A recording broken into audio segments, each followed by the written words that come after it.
Sementara itu, Saudara, Badan Eksekutif Mahasiswa menyayangkan adanya kasus yang menjerat dosen di lingkungan kampus.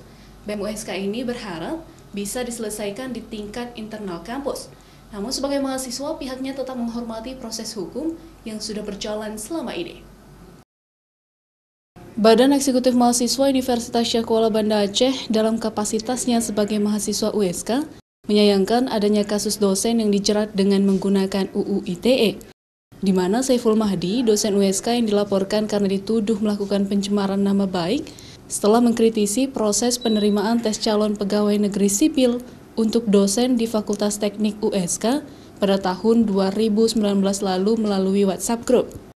Fikrah Aulia, Ketua BEM USK, sangat menyayangkan kasus ini terjadi di lingkungan kampus, yang seharusnya bisa diselesaikan secara internal, namun pihaknya tetap menghormati proses hukum yang berlangsung saat ini. BEM USK juga memberikan catatan terhadap UU ITE, terutama pasal karet pencemaran nama baik dalam undang-undang tersebut, sehingga menurut mereka perlu untuk direvisi.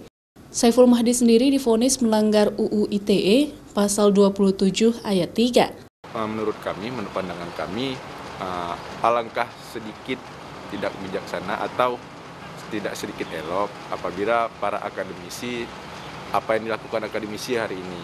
Nah, mungkin bisa dilakukan beberapa dialog antar sesama sehingga bisa menyelesaikan permasalahan seperti ini.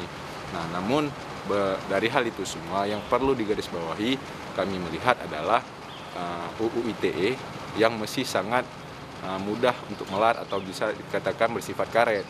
Nah, itu yang perlu kita cermati bersama. Sementara redaksi Kompas TV sudah berusaha untuk meminta tanggapan pihak Rektorat Universitas Syekh Kuala terhadap kasus pencemaran nama baik ini. Namun, baik Rektor maupun bagian Humas USK belum bersedia memberikan tanggapan atas kasus ini. Mustajab, Kompas TV, Banda Aceh.